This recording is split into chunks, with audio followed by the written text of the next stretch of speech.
Brethren, sometimes when we lose or ignore symbols we also lose methods. There are many things in the Passover that have been replicated in the Last Supper or the Lord's Supper. There are many symbols that people disregard that may weaken one's faith. Jesus said that we ought to remember these things and we must do them every time we meet. Brethren, we are all marked for death, but there is always the option of life. Therefore, when we miss these symbols, we often lose life, so to speak. We do lose some life. Consider the symbolization of the body of Christ as bread and wine when we look at the Last Supper. It is symbolized through the cup of wine and bread. Bread is the flesh and wine is the blood.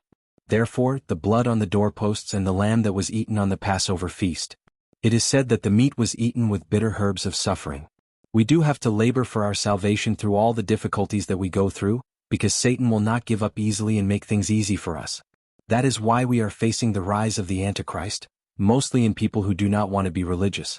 We may want to think of the Antichrist as a single person or one body, just as there is one body of Christ.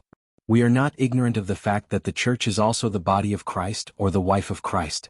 The truth is that there are many people or individuals that make up the Antichrist. To stand against the attacks from the devil, we must consume the whole body of Christ, that is the Word of God, so that we can resist all kinds of temptations that the devil throws at us. Like what Jesus did when he was being tempted. The authority that he had means that he had consumed and understood the whole Word of God. Represented by what the Israelites did at the Passover and what they do now by eating the Passover with bitter herbs. They ate all of it and left none. If anything was left, it would have to be burned by morning. The burning stands for completion, or that the meal was totally eaten. Should there be any leftovers, they would be burned. Some have gone on to say that the keeping of the lamb for 4 days and then killing it shows betrayal. The silence of the lamb when being killed stood for a willing sacrifice. We do not dispute that all these things stood for the lamb that was to come, and that lamb was Jesus. The lamb that takes away the sins of the world. The 4 days were the length of time of Jesus' ministry. We all do not know this, and we believe. Could he have died at 35 or less? The exact age and the length of his ministry is unknown. There are only predictions. Nobody knows, and it is futile to investigate these, but what we have heard is enough for us to believe. The fact that it does not take away anything from our belief means there were also some things that the Jews and the Israelites kept that were not necessarily important for salvation. They could be ignored, and no one would have known that there was anything amiss. We will be looking for too much detail. It is okay to know this detail, and in fact it is good because it makes us complete, but that does not mean anyone who does not know will not be saved. What is important is that Jesus took the position of the lamb for us to be saved.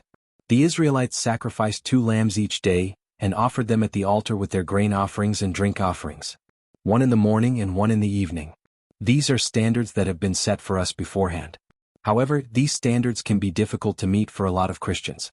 For most people struggle with the significance of the drink and grain offering in a prayer. Some people do understand what they mean and how they can incorporate them in their prayers. But for some Christians that would be too far-fetched. It is okay to pray twice daily without worrying about too much detail about the standard of the prayer being met. But it is complete to know how to pray, for even the disciples asked Jesus to teach them how to pray. If the Word of God is in our heart, then the Spirit of the Lord would enable us to meet these standards. It is good to know so that you can practice this routinely, though it is required that you keep the commandments as well. It is most likely that those who practice the standards will be given more than those who do not, provided they keep the commandments. God will grant them the wisdom and knowledge to build on other things that other people may never have. Without certainty, I could say it may also be something that contributes to your level of responsibility, care, and sacrifice. It is like fasting. It is like praying all the time. People who practice these things have more benefits and recognition than others. Again, I need to say, provided. That is why our organization teaches these other forms of fasting and praying, which are methods that enhance your spirituality, knowledge, practice, and understanding. They are methods in place of but do not take place of the Word of God or sideline it. If anything, they enhance the doing of the Word of God or the living of it. Again, we go back to the word transfiguration for Passover, meaning being transformed. The transformation of methods like the Lord's Prayer, which earlier had been introduced by Christ, and the Lord's Supper. They meant old things being done in a new way. They were methods and they were ways.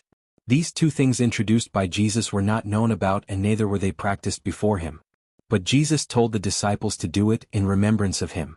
And every feast that was given through Moses was done for remembrance's sake.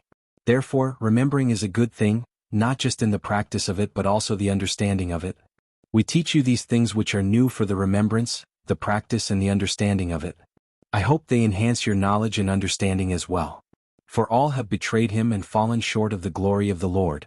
When Jesus told the disciples that one of them would betray him, could he have meant all of them? What is betrayal? Could sin be betrayal as well, especially when it is betrayal by omission or neglect? According to my thinking, yes, omission or neglect is betrayal. We agree to obey God's commandments, and then when he is expecting us to, we fall back into sin. It is a betrayal of some kind. We are not going behind his back, but we do it unashamedly in front of him. That is betrayal. Did the apostles betray Jesus? Yes, I would like to believe they all betrayed him that night. It was not something new, as they had already been doing it. It was like Jesus saying one thing and they do another. Even before they left for the garden, they had all betrayed him by refusing to listen to him. He told them what was going to happen, but they did not want to listen. They did not want things written about him in the scriptures to happen. We have all betrayed him, and if we say we have not, we lie to ourselves. That betrayal should not make us feel good or okay, but it is something that is supposed to be difficult to understand or painful to imagine. Because others are doing what you are not supposed to, it is not a good excuse. Most people think that they should not be an exception when everybody is doing it. But let me tell you this, you do not know how God judges one and then the other. We ought to humble ourselves and think deeply about our problems. There should be a readiness to reform and regret any mistake. You cannot go on thinking it is okay when you omit the things that we have been asked to do.